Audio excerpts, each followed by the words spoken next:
Bienvenue à tous pour la suite de ce secret admirable du Très Saint Rosaire, aujourd'hui à partir du numéro 65.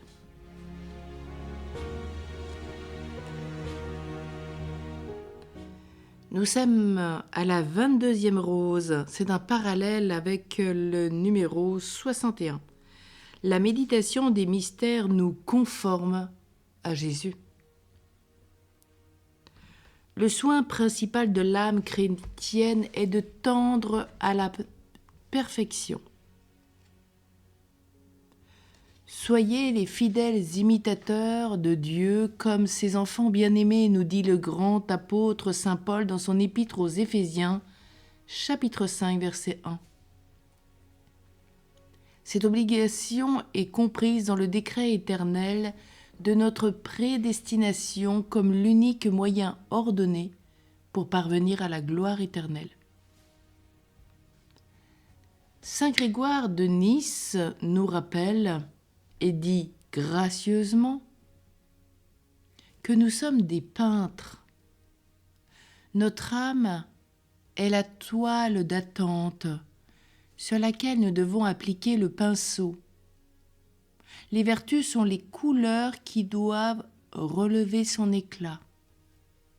Et l'original que nous devons copier, c'est Jésus-Christ, l'image vivante qui représente parfaitement le Père éternel.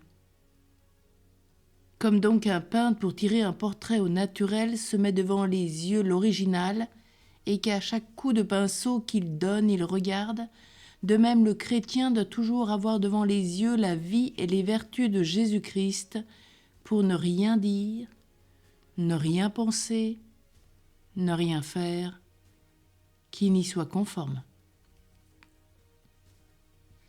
Donc dans ce numéro 565, il est important pour nous de comprendre que notre vie elle est toujours focalisée sur l'imitation du Christ comme nous le propose A Kempis. Et tout notre accompagnement de vie spirituelle se vit dans cette conformité des vies, de la vie et des vertus de Jésus. Rien dire, rien penser, rien faire sans Jésus. Tout faire avec lui, par lui, en lui et pour lui. Numéro 66, c'est pour nous aider dans l'important ouvrage de notre prédestination que la Sainte Vierge a ordonné à Saint Dominique d'exposer aux fidèles qui récitent le rosaire les mystères sacrés de la vie de Jésus-Christ. Non seulement afin qu'ils l'adorent et le glorifient, mais principalement afin qu'ils règlent leur vie et leurs actions sur ses vertus. Or, comme les enfants imitent leurs parents en les voyant et en conversant avec eux, qu'ils apprennent leur langage en les entendant parler, qu'un apprenti en voyant travailler son maître apprend son art, de même les fidèles confrères du rosaire, en considérant sérieusement et dévotement les vertus de Jésus-Christ dans les 15 mystères de sa vie, deviennent semblables à ce divin maître avec le secours de sa grâce et par l'intercession de la Vierge Marie.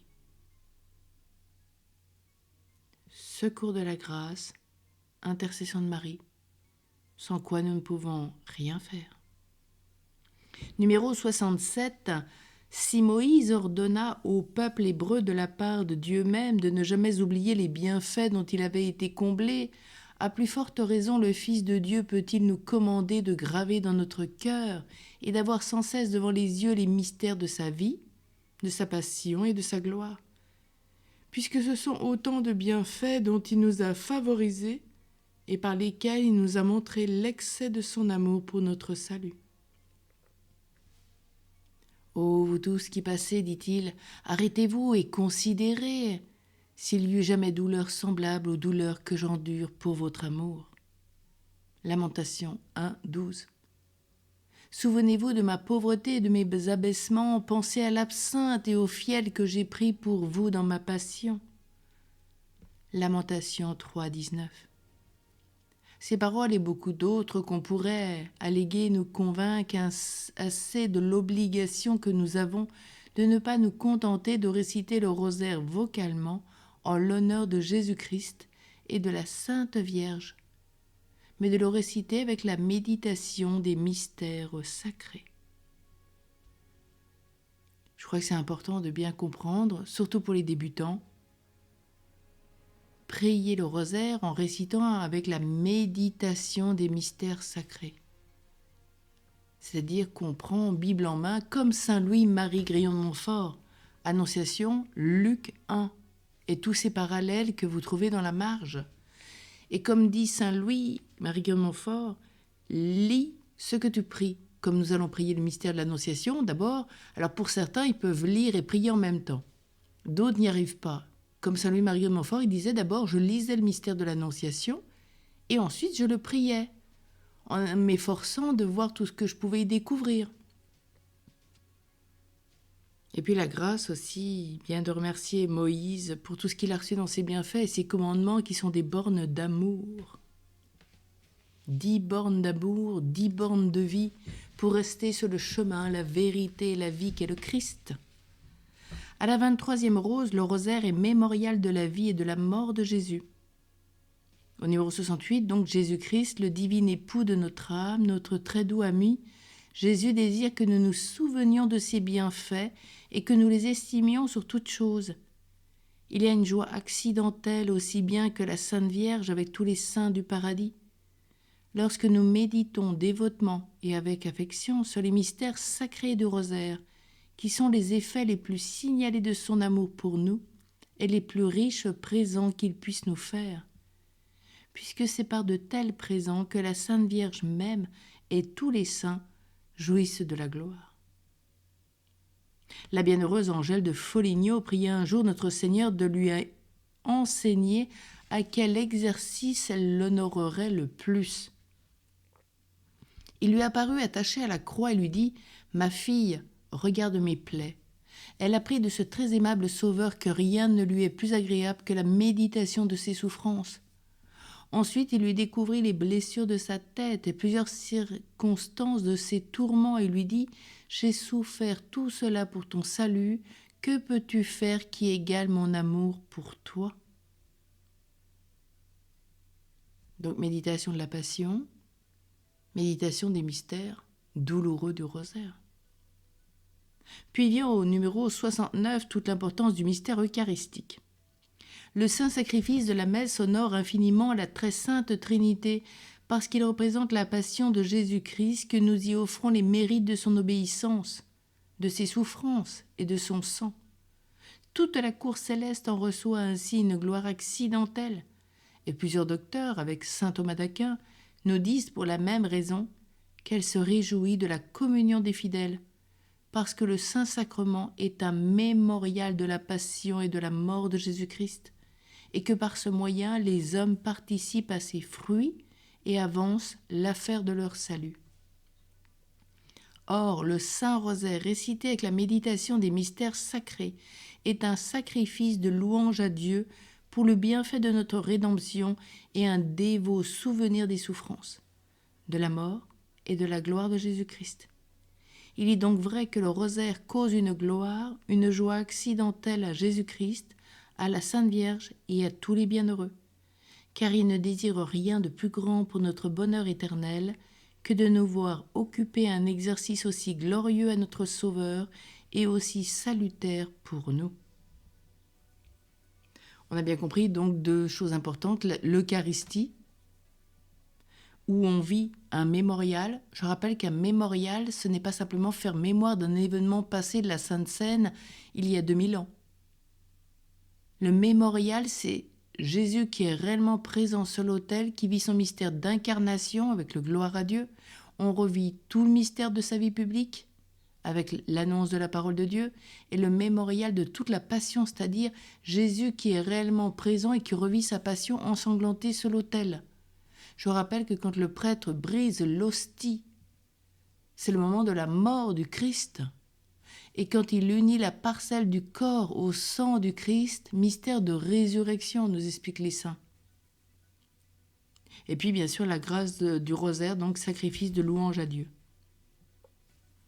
Et on voit bien que quand on prie une dizaine de chapelets tous les jours, que l'on passe dans la fidélité au chapelet que la Vierge Marie ne cesse de réclamer à chaque apparition à travers le monde, et quand on va dans la grâce du rosaire, qu'on médite les mystères joyeux, son enfance, qu'on médite toute sa passion, sa mort et sa résurrection, on voit bien que notre âme se transforme petit à petit. Et au bout de dizaines d'années, on a une contemplation qui s'ouvre sur des choses, des réalités qu'on n'avait encore jamais découvertes et qu'on va de grâce en grâce et qu'on peut le prier, le rosaire, 100 ans, il sera toujours d'une façon nouvelle, renouvelé dans la grâce de ce que le Seigneur veut nous apporter pour chaque jour. Au numéro 70, on rappelle la grâce de l'Évangile. L'Évangile nous assure qu'un pécheur qui se convertit et fait pénitence cause de la joie à tous les anges. Si c'est assez pour réjouir les anges qu'un pécheur quitte ses péchés et en fasse pénitence, quelle joie, quelle jubilation sera-ce pour toute la cour céleste.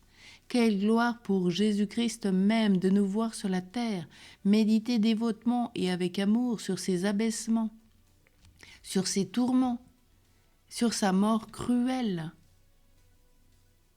et ignominieuse. Y a-t-il rien de plus efficace pour nous toucher et nous porter à une sincère pénitence ?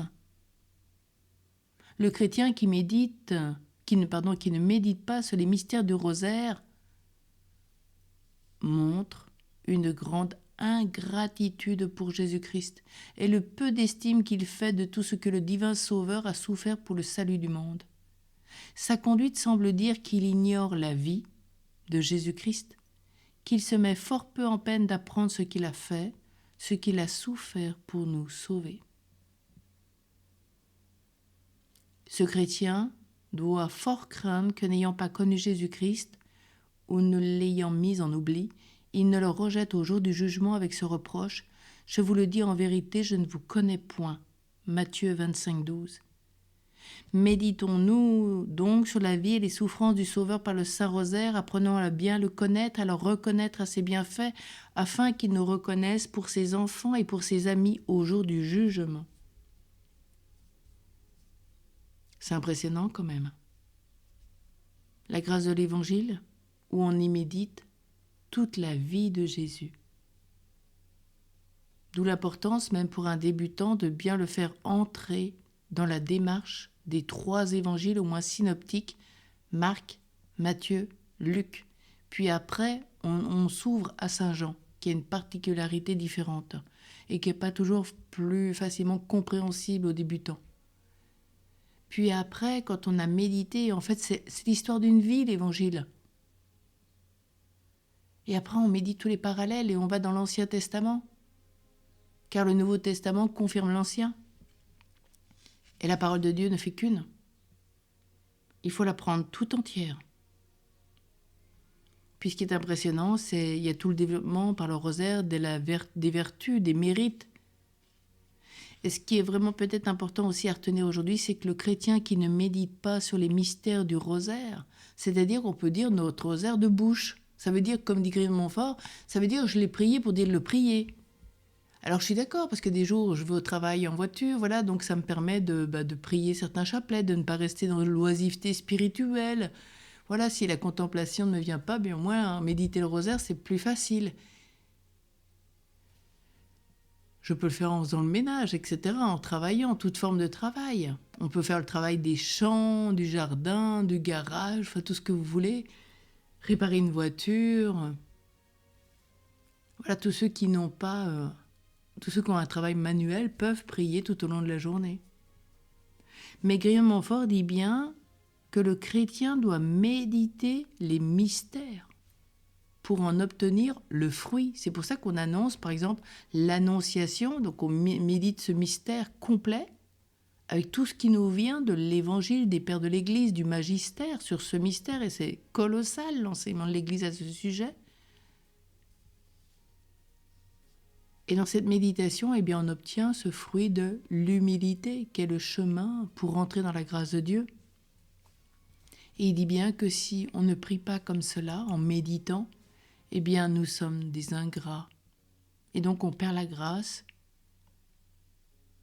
Et on entendra, je vous le dis en vérité, je ne vous connais point. Et je crois que des âmes habituées, en travaillant, ont tellement l'habitude de méditer le Saint-Rosaire qu'ils peuvent travailler tout en méditant mieux. Mais pour cela, ça demande de connaître la parole de Dieu, de la goûter, de la savoir par cœur. Peut-être au moins déjà savoir par cœur un ensemble de textes comprenant tout le Saint-Rosaire. Comme ça nous permet au moins d'avoir déjà la base, les fondamentaux quand on n'a rien, quand on n'a pas un livre sous la main. Et comme Grignon-Montfort, lui, il disait toujours « J'ai la parole de Dieu sous mes yeux, donc je lis ce que je prie. » Et il prie, par exemple le mystère de l'Annonciation, ce qu'il lit, donc il a lu. Et donc d'où l'importance comme ça d'apprendre par cœur et avec cœur la parole de Dieu. Quel cadeau! Saint Louis-Marie de Montfort, prie pour nous. Donne-nous cette grâce d'entrer dans le mystère. Merci. Amen.